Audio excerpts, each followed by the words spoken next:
Welcome back, deep divers. Today, we're diving into something pretty mind-bending, Carl Jung's concept of the self. And get this, we're going to explore how it connects to the idea of God. Hmm, interesting. We've got this excerpt that really unpacks Jung's theories, and trust me, it's wild. We're going way beyond just definitions today. We're going to see how this concept can actually, impact your life, your worldview, even your sense of purpose. Yeah, it really is about recognizing the potential for, wholeness that we all have within us. The concept has been around for centuries across so many cultures. Okay, so before we get lost in the cosmos here, can we start with a basic definition? What did Jung actually mean by the self? I'm guessing it's more than just, our everyday personality, Right, right? exactly. For Jung, the self wasn't just like your surface personality. It was the total picture, the conscious and unconscious mind all rolled into one. It goes way beyond just the ego, which is, well, basically that everyday personality you mentioned. So if I'm picturing this right, it's kind of like an iceberg. The ego is what we see above the water, but the self is that massive hidden part underneath. You got it. And within that hidden space, that's where the real potential lies. Incredible growth, a deeper understanding of ourselves. Yeah. It's all down there. And here's where it gets really interesting. Jung actually saw the self as an archetype of the divine. Hold on, are we talking about God here? I'm not sure I'm following. Not necessarily God in the traditional religious sense. Think of it more as a psychological representation of a higher power. It's this concept of unity, completeness, meaning. And you can actually find it echoed across cultures, spiritual traditions, all throughout history. So more like a universal blueprint for wholeness, this connection to something bigger than ourselves. Exactly. And Jung believed that by striving for that wholeness, by integrating all the different parts of ourselves, we're basically on a journey towards this divine archetype. He called this process individuation. Individuation. That sounds intense. So what does that actually look like, in practice? Well, think of it as becoming a complete individual, right? It means integrating every aspect of your personality. The ego, the shadow, and even the parts we don't like or want to admit are there. Wait, so we're talking about embracing our flaws, our dark side. That's kind of scary, to be honest. Why would we want to do that? It's not about, becoming a bad person or giving in to negative impulses. It's more about recognizing that those less desirable aspects, they're still part of who we are. And Jung believed that by integrating them instead of rejecting them, well, that's how we move closer to wholeness. That makes me think of things like meditation or yoga. Those are all about achieving a higher state of being, right? You're right on the money. Jung saw individuation as this parallel to those kinds of spiritual practices. It's a path of self-discovery that leads us to a better understanding of ourselves and our place in the universe. Pretty fascinating, right? Totally. So, if the self is this image of the divine, are there any symbols that represent this concept? I'm a sucker for symbolism. Oh, tons. Take the mandala, for example. That circular design you see in Eastern religions, right? It represents wholeness, the perfect balance of all the different parts. Jung actually believed that it pops up in our dreams as a symbol of the self. I love that. What image comes to mind for you when you think about the relationship between the ego and the self? We've talked about icebergs, but is there any other way to visualize it? Hmm, that's a good question. I think for me, it's more like a seed. The ego is this tiny seed with all this potential packed inside. But to reach that potential, to become I don't know, a flourishing plant or something, it needs to go through a process of growth and transformation, right? That journey, that unfolding. And that's what individuation is all about. I love that. So we start as this tiny seed, and through individuation, we can blossom into something much greater. Exactly. And that brings us to another key part of Jung's theory, the shadow. We touched on it briefly before, but I think it's worth exploring more deeply. Okay, let's dive into the shadow then. It sounds kind of ominous, but I'm ready. What did Jung actually mean by that? Well, the shadow is like all the stuff we try to hide, the things we don't want to admit about ourselves, the parts we think are just unacceptable. So it's like the villain in our own personal superhero movie. Is it really that dark and dangerous? It can feel that way sometimes, that's for sure. But Jung didn't see the shadow as like inherently bad. He actually thought it holds a lot of energy, a lot of potential even, although it might come out in, negative ways sometimes.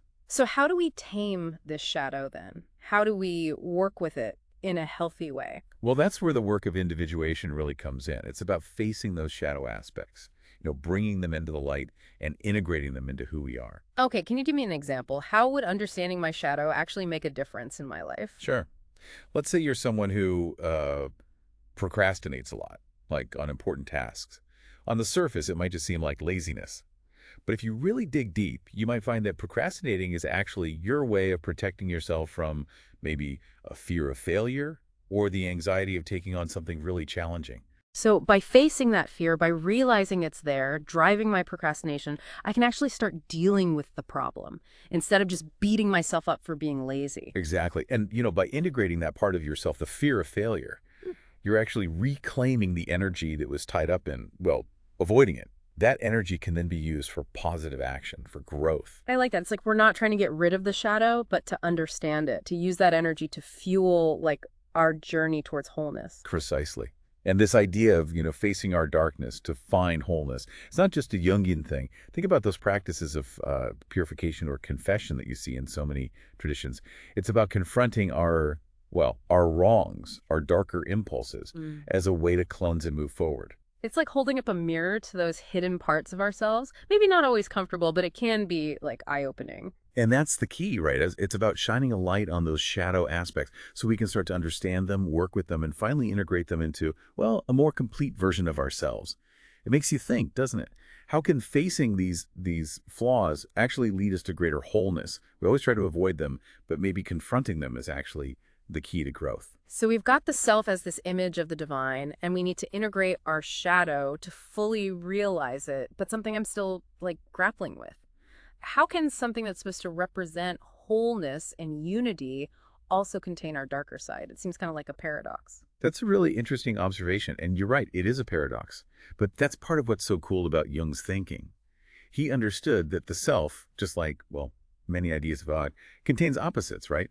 Light and dark, masculine and feminine, creation and destruction. Embracing those paradoxes, not being afraid of them, is key to, well, achieving balance and understanding ourselves on a deeper level. That reminds me of the yin-yang symbol. The darkness and light intertwine, each one with a little bit of the other inside. Exactly. And just like that symbol, the self reminds us that wholeness, it's not about perfection. It's about accepting all parts of ourselves, even the parts that seem contradictory. This makes me think about something you said earlier, that the self is reflected in symbols and myths in different cultures. Can you give me some more examples? How does this idea play out in different traditions? Sure. Jung thought of myths and religious symbols as like expressions of the collective unconscious, this deep well of shared archetypes and experiences that connect us all. So by understanding these symbols psychologically, we get a much richer understanding of different traditions and our own inner world. So it's not about picking one religion over another. It's about seeing those common threads that run through them all. Exactly. It's about recognizing the self, that journey towards wholeness, reflected in all these diverse forms of human spirituality. So let's talk specifics. What kind of symbols did Jung see as representations of the self? Well, take the Christian cross, for example. Jung saw it as a symbol of the intersection of opposites. The horizontal line is the earthly realm, and the vertical line, the divine. So it's not just about the religious meaning, but the psychological and archetypal meaning too. Right. It's this powerful image of that integration you need to reach wholeness, to reach that higher self. And we can't leave out the Taoist yin-yang, right? I mean, it's the perfect image for this, the self as this container for all these opposing forces, light and dark, masculine, feminine, all in this perfect harmony. It really is amazing how these ancient symbols can still, speak to us today. Like they're tapping into some universal truth about, I don't know, being human. Yeah. All this talk about the self and wholeness and the divine. It makes me think about those moments where you feel a sense of awe, of wonder. Do you think those experiences could be like glimpses of the self? Jung definitely thought that encountering the self often involves a really, really profound experience. Almost, I don't know, like a transcendent one. This deep connection, a sense of unity with something bigger than ourselves. So it's not just a theoretical concept, it's something you actually feel. Exactly. And those experiences, they can come in so many different forms. It might be a dream or a moment of deep reflection or even, just an everyday experience that suddenly fills you with a sense of awe, of connection. Have you ever had an experience like that, a time where you felt that deep connection to something bigger? Yeah, I have. I remember one time I was going through a really, really rough time, just felt lost, unsure of, what direction to take. So I decided to go on this solo retreat, went to a cabin in the woods, totally remote. And one evening, I was sitting by the lake just watching the sunset. The sky was this incredible, like fiery orange. The stars were starting to come out. And I was just hit with this wave of peace, you Hmm. know, and clarity. It was like all the worries I'd been carrying just like melted away. And I felt this deep sense of belonging, of connection to everything around me. And in that moment, I just knew. I knew I'd find my way. Wow. That's a powerful example of how these experiences can give us like guidance even when things feel really chaotic. Yeah, it really is. It's a reminder that the answers we're looking for, they're often already inside us. In that connection to our true selves and to that, I guess you could say, universal source of wisdom that Jung called the self. This has been such a fascinating conversation, but I want to bring it back to our listeners for a minute. Why does all this matter, in their everyday lives? How can understanding the self actually help them deal with the challenges and opportunities life throws at them? That's the million-dollar question, isn't it? Yeah. Jung's theories can seem, kind of abstract, Hmm. but they really do have practical applications. So how can understanding the self help someone live I don't know, a better, more fulfilling life? Well, one thing it can do is help us develop a more, I guess, compassionate relationship with ourselves, Wow. more accepting. By acknowledging our shadow and integrating it, we can start to let go of some of that shame, the judgment we put on ourselves for, our flaws. So instead of always chasing some like perfect ideal, we can learn to embrace our wholeness, shadows and all. Yeah, exactly. And that self-acceptance can be incredibly freeing. It lets us focus on our strengths, pursue our passions, all with more, I don't know, authenticity, courage. It's like that saying, our greatest glory is not in never falling, but in rising every time we fall. By accepting our shadow, we can make mistakes, learn from them, and grow without being like totally paralyzed by the fear of failing. That's a great way to put it. And beyond self-acceptance, understanding the self can also help us connect with the sense of, purpose, meaning.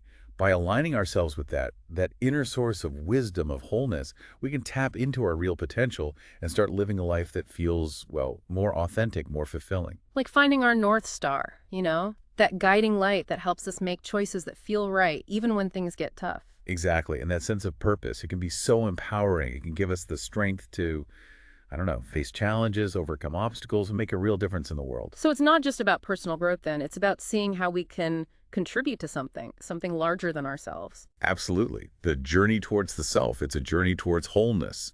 And that includes our connection to, well, to others, our community, to the world. By understanding ourselves more deeply, we can understand our place in the grand scheme of things and contribute in a more, I guess, meaningful way. It's really inspiring to think about what can happen when we embrace our wholeness. Like we're Right. all pieces of a puzzle, and by finding our place, we help complete the bigger picture. I love that analogy. And it brings us back to Jung's idea of the self as like this image of God, right? Yeah. It reminds us that we're all connected, part of something so much bigger than ourselves, and that we all have the potential to live these meaningful, fulfilling lives. Wow. We've covered so much ground today, from Yeah. the ego and the shadow to the collective unconscious and the divine. Feels like we took a real deep dive into what it means to be human. I hope it's given our listeners some new insights and, things to think about. I hope so too. Maybe they're seeing those familiar symbols in a new light, or maybe they're feeling inspired to, I don't know, explore those moments of connection they've experienced. So, as we wrap up this deep dive, I have one final thought for our listeners out there. If the self is an image of God, what possibilities does that open up? What does it mean for our potential, for our relationships, for the world around us? Those are some questions worth pondering. And as always, keep exploring, keep diving deep, and keep believing in that incredible power within each and every one of you. Until next time, fellow deep divers.